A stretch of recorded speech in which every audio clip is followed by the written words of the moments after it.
Have you ever wondered why you get goosebumps when you're cold or scared?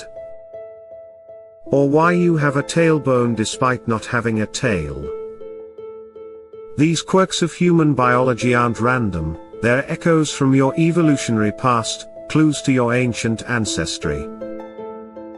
These familiar features are just the beginning. Your body and mind are filled with hidden connections to creatures you'd never expect to be related to. Today, we're going to unravel these connections and reveal the surprising truth about where you really come from. Your body is a living archive, each feature a chapter in the epic tale of human evolution. But some of these chapters seem out of place in our modern world. These are vestigial structures, remnants of our evolutionary past that once played crucial roles in our survival but have since lost their primary function. Take your appendix, for instance. This small, finger-shaped pouch attached to your large intestine might seem useless, even troublesome when inflamed. But it wasn't always so. In our distant ancestors, the appendix likely aided in digesting tough plant material. Today, scientists believe it may serve as a safe house for beneficial gut bacteria, helping to repopulate the digestive system after illness. Then there are wisdom teeth, those latecomers to your dental array that often cause more trouble than they're worth. These third molars were essential for our ancestors, who needed extra grinding power to process tough, fibrous plants. As our diets changed and our jaws became smaller, wisdom teeth became redundant, often failing to emerge properly or causing crowding. Your body hair, too, tells a story of adaptation and change. While we're not as furry as our primate cousins, we still have hair follicles covering most of our bodies. This fine coating, barely visible in many areas, is a vestige of the thick fur that once kept our ancestors warm. Even the goosebumps you experience when cold are remnants of a hair-raising reflex that would have made our furry forebears appear larger and more intimidating to predators. These vestigial features aren't limited to physical structures. Some of our reflexes and behaviors also hark back to earlier stages of our evolution. The grasp reflex in newborns, where babies instinctively grip anything placed in their palms, is thought to be a remnant from when infant primates needed to cling to their mother's fur for survival. All these traits serve as a reminder of our shared ancestry with other primates. They're tangible links to our evolutionary cousins, connecting us to a vast family tree that extends far beyond our species. But these connections go deeper still. As we trace our lineage further back, we find surprising links to creatures vastly different from ourselves. The journey of human evolution is a winding path that stretches back millions of years. Each step along this path has left its mark on our biology, shaping us into the complex organisms we are today. From the depths of our cells to the quirks of our anatomy, we carry the legacy of countless ancestors who lived, adapted, and thrived in a changing world. To truly understand where we come from, we need to venture further back in time, beyond our primate relatives and into the distant past where our story really begins. Picture yourself effortlessly moving through a canopy of leaves, using both hands and feet to navigate. This wasn't just a dream for our ancestors, it was their daily reality. But what caused the dramatic shift from life in the trees to life on the ground? The answer lies in a series of adaptations that would change the course of human evolution forever. 7 million years ago, our last common ancestor with other great apes swung through the treetops of ancient forests. This creature, neither human nor chimpanzee, possessed a body perfectly adapted for arboreal life. Long, powerful arms allowed for efficient brachiation, swinging from branch to branch. Their feet, more like flexible hands, grasped branches with ease, providing stability and mobility in the three-dimensional world of the forest canopy. Imagine the perspective of this ancient primate, perched high above the forest floor. The world below was a dangerous place, filled with predators and uncertain terrain. The trees provided safety, abundant food sources, and a complex environment that required intelligence and problem-solving skills to navigate. But as the climate began to change and forests gave way to expansive grasslands, our ancestors faced a crucial decision. Should they retreat deeper into the shrinking forests or venture out into the open savanna? This environmental shift set the stage for one of the most significant transitions in human evolution, the move from an arboreal to a terrestrial lifestyle. The fossil record reveals a gradual transformation of our body plan. Over millions of years, our ancestors' arms shortened while their legs lengthened. The pelvis widened and rotated, allowing for upright posture. The spine curved, creating a natural shock absorber for bipedal movement. Perhaps most dramatically, our feet lost their grasping ability, developing instead into rigid platforms capable of propelling us forward across open terrain. This transition to bipedalism had profound consequences. Walking on two legs freed our hands, allowing for the manipulation of objects and the development of tool use. The energy efficiency of bipedal locomotion enabled our ancestors to cover greater distances in search of food and resources. Upright posture provided a better view of the surrounding landscape, crucial for spotting both predators and prey. But the most significant impact of bipedalism was on our brains. The energy saved by this efficient form of movement could be redirected to fuel our growing cognitive abilities. As our hands became free for carrying and tool use, selective pressures favored increased manual dexterity and problem-solving skills. The stage was set for the rapid expansion of brain size that would ultimately lead to modern human intelligence. While we've come a long way from our tree-dwelling ancestors, traces of our arboreal past remain. The next time you reach for an object on a high shelf or feel the urge to climb, remember, you're tapping into abilities honed over millions of years in the treetops. But our evolutionary journey extends far beyond the primate lineage, into a past where warm blood and nurturing care would set the stage for mammalian success. While we've traced our lineage back to our primate ancestors, our evolutionary journey extends much further into the past. Your ability to maintain a constant body temperature connects you to a tiny, shrew-like creature that scurried beneath the feet of dinosaurs some 225 million years ago.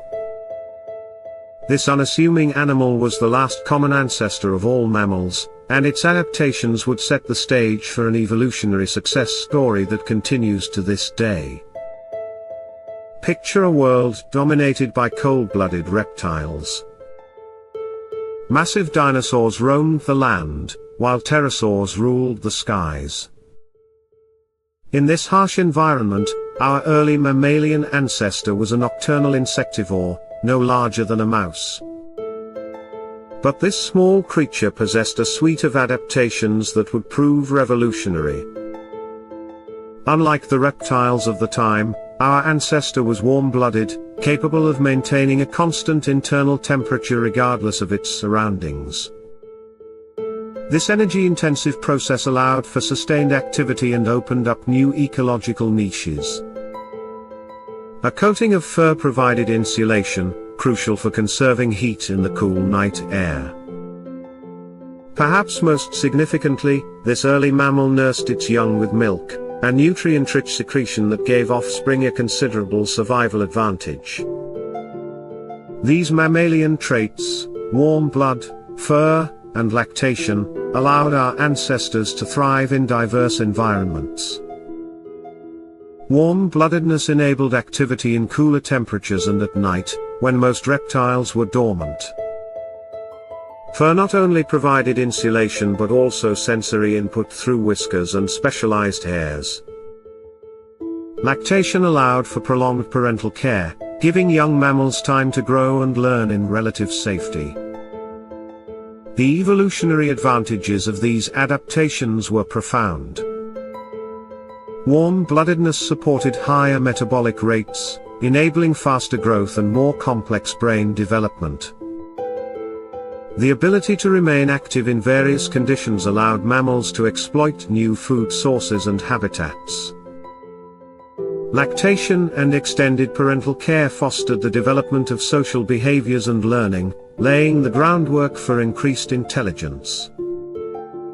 As mammals diversified, a crucial trend emerged: the increasing investment in offspring care. This strategy, while energy-intensive, paid off in terms of survival rates. Species that devoted more resources to nurturing their young tended to produce fewer offspring but with higher chances of survival. This shift towards quality over quantity in reproduction had far-reaching consequences.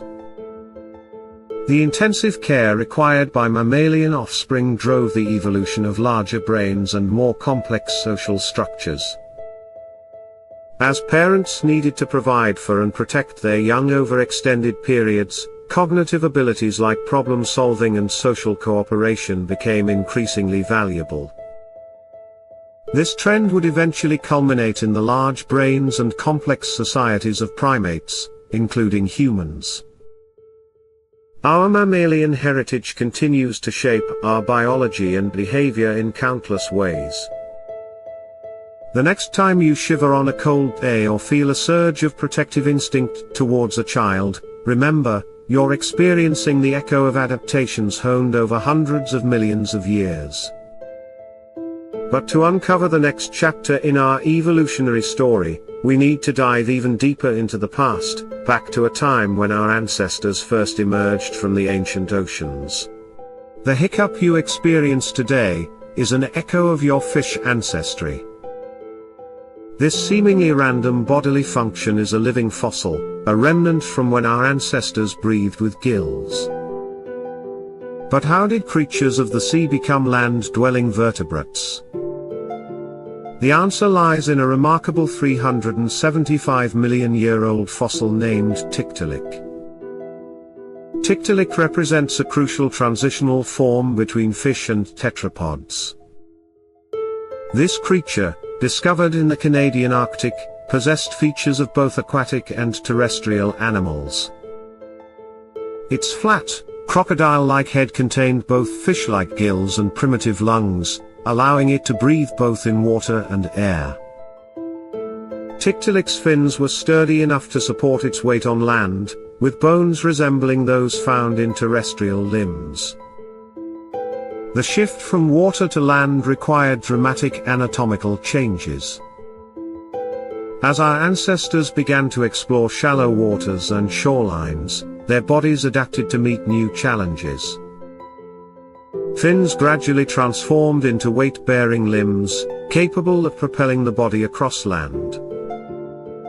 The development of a neck allowed for greater head mobility, crucial for spotting both prey and predators in a terrestrial environment. One of the most significant adaptations was the evolution of lungs. While some fish already possessed swim bladders for buoyancy control, these structures evolved into organs capable of extracting oxygen from air. This dual breathing system, seen in modern lungfish, allowed early tetrapods to survive in oxygen-poor waters, and eventually venture onto land.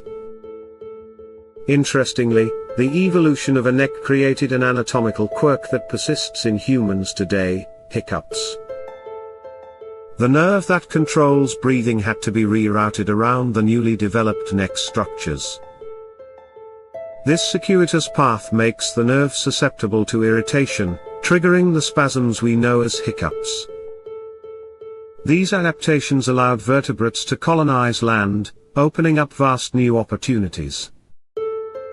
Terrestrial environments offered new food sources, reduced competition, and freedom from aquatic predators. The challenges of life on land drove further evolutionary innovations, such as more efficient lungs, stronger limbs, and water-conserving skin. The transition from water to land set the stage for the incredible diversity of terrestrial vertebrates we see today. From the smallest amphibian to the largest mammal, all land vertebrates, including humans, owe their existence to those first pioneering fish that ventured out of the water. Our bodies still carry traces of this aquatic heritage, from the way our ears develop in the womb to the vestiges of gill arches in our neck.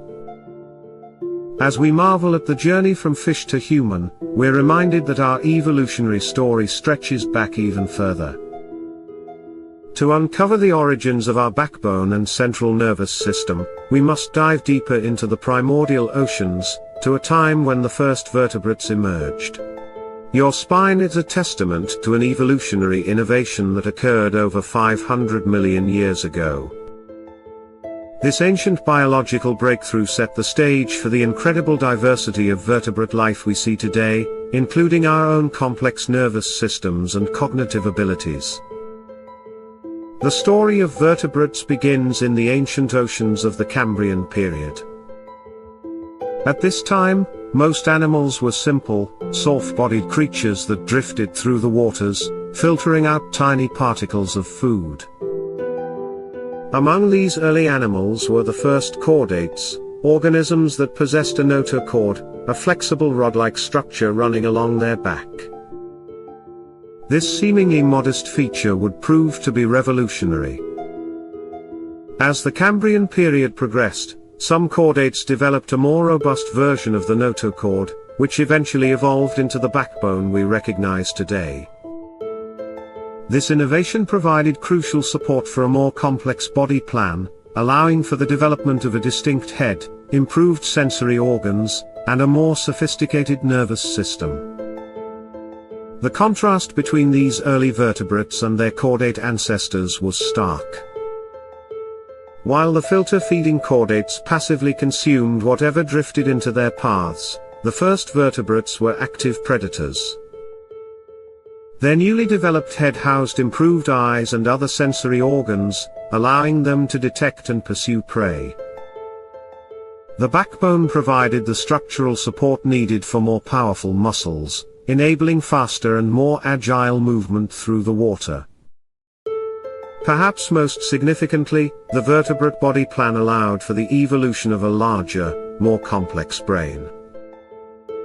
The protective bony case of the skull provided a safe environment for increased neural tissue, while the spinal cord served as a high-speed information highway connecting the brain to the rest of the body. This enhanced nervous system enabled more sophisticated behaviors, from complex predator-prey interactions to the beginnings of social behavior. The advantages conferred by the vertebrate body plan led to an explosive diversification of life forms. From the ancient oceans emerged an incredible array of fish species, each adapted to different aquatic environments and ecological niches. Some of these fish would eventually give rise to the first amphibians, setting the stage for the conquest of land by vertebrates. This vertebrate success story continued on land, with the emergence of reptiles, mammals, and birds. Each of these groups further refined and adapted the basic vertebrate body plan, leading to the incredible diversity we see today, from the massive blue whale to the tiny hummingbird, from the lumbering elephant to the agile squirrel monkey. The evolution of the vertebrate body plan set the stage for the development of complex cognition. The increased brain size and sophisticated nervous system made possible by the vertebrate innovation allowed for more advanced sensory processing, learning, and problem solving. This trend would ultimately culminate in the human brain, capable of abstract thought, language, and self-awareness. As remarkable as the vertebrate story is, it represents just one chapter in the broader narrative of animal evolution. To uncover the true beginning of our story, we need to look even further back in time, to the dawn of animal life itself. The cells in your body still carry the memory of their ancient colonial ancestors.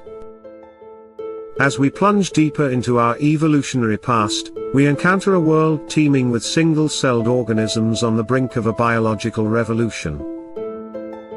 Around 600 million years ago, these microscopic pioneers were poised to transform life on Earth through a remarkable transition, the emergence of multicellularity. Imagine the primordial oceans, filled with countless individual cells floating freely.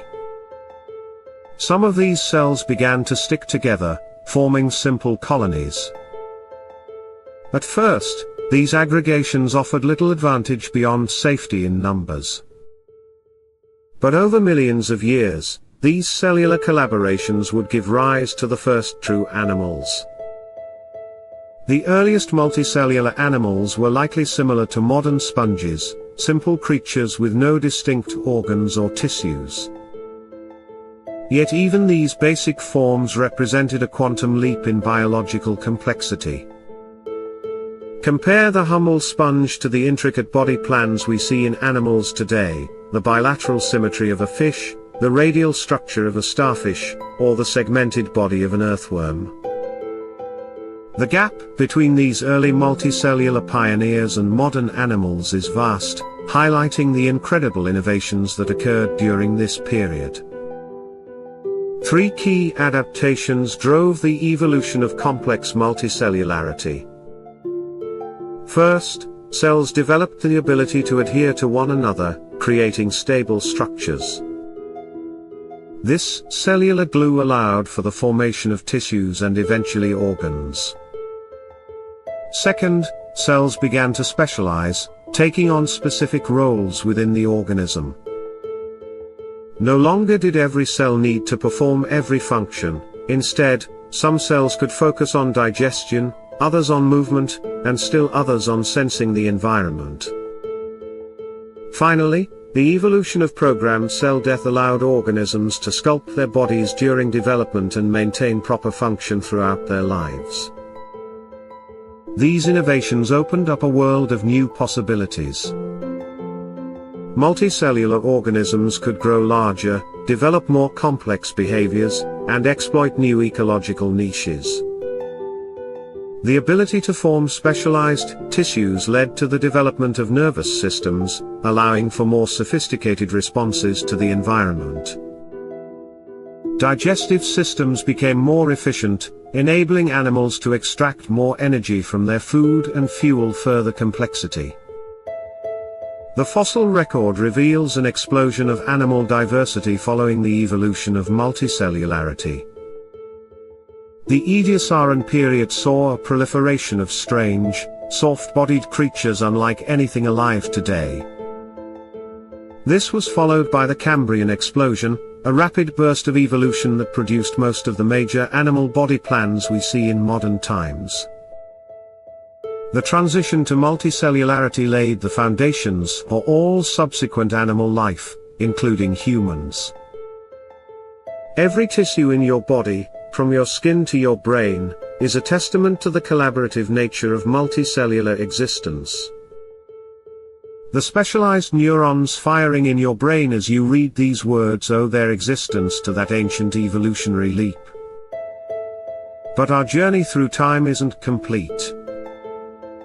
To truly understand the origins of life itself, we must travel even further back, to a world where the first self-replicating molecules emerged from the primordial soup. 4 billion years ago, Earth was a hostile, alien world. Yet somehow, from this seemingly inhospitable environment, the first flickers of life emerged. The legacy of that momentous event isn't just ancient history, it's written in the very DNA of your cells, carrying out the same fundamental processes that began in the primordial soup. Imagine our young planet, a turbulent sphere of molten rock and toxic gases. As it cooled, a primordial atmosphere formed, and vast oceans condensed on its surface.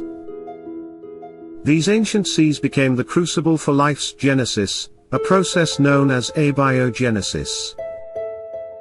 Lightning crackled through the atmosphere, driving chemical reactions in the waters below. Volcanic vents spewed minerals and energy into the oceans. In this chaotic chemical laboratory, the building blocks of life began to form. Simple organic molecules, like amino acids and nucleotides, emerged from these primordial reactions. But the leap from these basic chemicals to self-replicating molecules was immense. How could mindless chemical processes give rise to the complex, information-carrying molecules we see in life today? The answer likely lies in RNA, a versatile molecule capable of both storing information and catalyzing chemical reactions. Over time, some RNA molecules developed the ability to make crude copies of themselves. These primitive replicators were far from perfect, prone to errors and vulnerable to breakdown. Yet they marked a crucial step towards life as we know it. Natural selection began to act on these molecules, favoring those that could replicate more efficiently or resist degradation. The next major innovation was encapsulation. Some of these replicating molecules became surrounded by simple membranes, forming the first protocells. These primitive compartments provided a protected environment for chemical reactions and allowed for the concentration of useful molecules. This was the birth of cellular life, the basic unit of all organisms. From these humble beginnings, life's complexity exploded. DNA emerged as a more stable carrier of genetic information. Proteins took over many catalytic functions from RNA. Metabolic pathways evolved, allowing cells to extract energy from their environment more efficiently. Single-celled organisms gave rise to complex multicellular life forms. Yet, despite the vast diversity of life we see today, from bacteria to blue whales, the fundamental chemistry remains remarkably similar. The genetic code is nearly universal. The basic metabolic pathways are shared across all domains of life. Every time your cells divide, they enact an ancient ballet of molecular interactions that traces back to those first replicating molecules. As we stand at the current endpoint of this unbroken chain of life, a profound question emerges: what does this deep history tell us about our place in the living world? As we reach the end of our journey through time, we find ourselves at the current pinnacle of a 4-billion-year evolutionary saga. You, reading these words, are the latest link in an unbroken chain of life stretching back to those first self-replicating molecules in Earth's primordial oceans. Every cell in your body carries the legacy of countless ancestors who survived, adapted, and passed on their genes. This deep history connects us not just to our human forebears, but to all living things on Earth. The bacterium in the soil, the oak tree in the forest, the butterfly in your garden, all are your distant cousins. We share the same fundamental processes of life, the same genetic code, the same basic chemistry that emerged in life's earliest days. Understanding our place in this vast evolutionary tapestry provides a profound sense of connection to the living world. It reminds us that we are part of nature, not separate from it. As temporary custodians of an ancient genetic legacy, we have a responsibility to preserve and protect the diversity of life on our planet. Our evolutionary journey continues, and the choices we make today will shape the path of life for millions of years to come.